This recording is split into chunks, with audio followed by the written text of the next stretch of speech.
Good evening, how are you? I'm Angel, welcome to the channel. After so much time, I have finally finished reading this book, The Lizard's Profile, Radiography of a Cold-Blooded Politician, controversial book by Carlos Paredes, a journalist since 1990.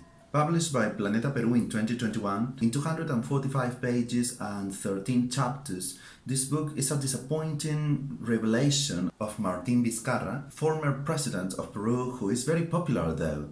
Having said that, I remember that when I started reading the introduction, it seemed strange to me that a journalist could be a politician's advisor. In this case, it was Mercedes Arauz, Vizcarra's rival. Since that moment, I wondered how biased Mr. Paredes was in favor of Arauz and against Vizcarra. Well, at least he admits he is not objective enough. Anyway, this book is the result of a long research which questions Mr. Vizcarra and uncovers his behavior patterns full of irresponsibility, improvisation, treason and lies, as the fourth page states. Let's see. Chapter 1. On the 9th of December 2020, Vizcarra was impeached by the Congress despite his attempts to rule without control or inspection, even intimidating his rivals. Chapter 2. The Pasto Grande water project in Moquegua, the region of which he was regional president, plagued by cost overruns, page 24. Vizcarra was involved there, but if there was a crime, it already prescribed. He was not really affected. Chapter 3. How he used the very popular political party APRA to run for the regional presidency of Moquegua, going over Rodolfo Baldi and Walter Ampuero, who should have been the candidates for president and vice president, page 51. Chapter 4. Leader of the protests against the Southern Peru mining company, which made him popular. Several APRA supporters settled under his leadership. He sought an independent political party and won the regional presidency in 2010. Chapter 5. The mystery of the Mexican ship Tlaloc and its more than 3 tons of cocaine, page 64.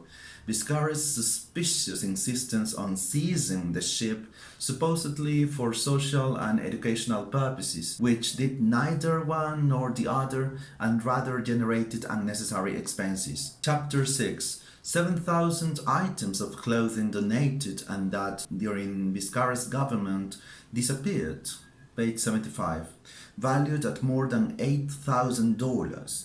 In addition, the intimidation against the journalist Pamela Blas from Moquegua, page 84, for being one of the few who maintained her supervisory vocation. Chapters 7 and 8. Governments use international organizations to give transparency to public tenders, page 89. There are organizations such as the United Nations Development Programme and others. With them, 2 large regional projects of Vizcarra, the Lomas de Hilo, a water project I think, and the regional hospital were stained with cost overruns, corruption and ineffectiveness. Journalists Augusto Álvarez Rodríguez and especially Rosa María Palacios are heavily criticized. They are called Vizcarra ex officio media defenders, page 106. There is even mention of extortion, page 130, by Vizcarra. This is one of the most serious parts. Without bribery, there is no contract, page 131, for the construction of the hospital. Chapters 9 and 10, presidential nepotism and hiring randomly, page 143. How several of his friends have that friendship with Vizcarra to their own benefit. There are scandalous cases such as a fire chief who was dismissed but recovered his post with a clean record. Chapter 11. Maximiliano Aguiar, an Argentine who had been an advisor to Vizcarra, interpreted the polls, the surveys, page 174, and thus ensured that Vizcarra maintained his popularity, reaching measures such as closing the Congress. 80% of Peruvians supported it. Another more unlikely advisor was the seer Hajimi. page 183. This seemed unbelievable to me, but it's neither the first nor the last case of that connection of politics and astrology. Chapter 12, probably the most notorious scandal, is that of the kitsch singer Richard Cisneros, better known as Richard Swing, who charged 170,400 soles between 2018 and 2020, page 95, for frankly dubious cultural services. There is a narrative of jealousy for power regarding Miriam Morales, a close friend of Vizcarra at the government palace. It is incredible how this man was one of the few who had direct contact with Vizcarra. Always, according to the book, he could go over a minister like Maria Antonieta Alba and obtain a signature from Vizcarra, page 205.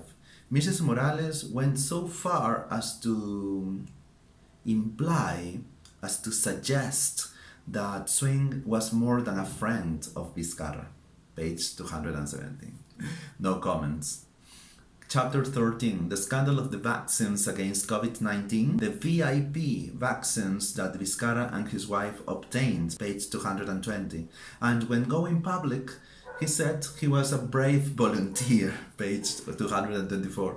If that is true, I think it's pretty cynical and cheeky. Well, among the references here, there are 50 written sources, and the author has also interviewed many people involved in some aspects of the political life of our character, Martin Vizcarra.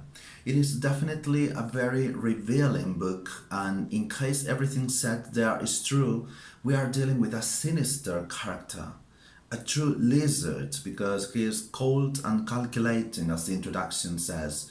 But he has done his job well to win the popularity and support of the public, because so far he has succeeded and is very, very charismatic. I dare to imagine that if he were a presidential candidate, he would have a great chance of winning. Yes, I recommend reading this book and drawing our own conclusions. Although in some parts the author resorts to more emotional than professional comments, not only regarding Vizcarra but other political characters, he admits that he is kind of biased or not objective. This is still a rigorous investigation that leads us to reflect on who we support and who we allow or might allow to be in charge of our country. Bye bye.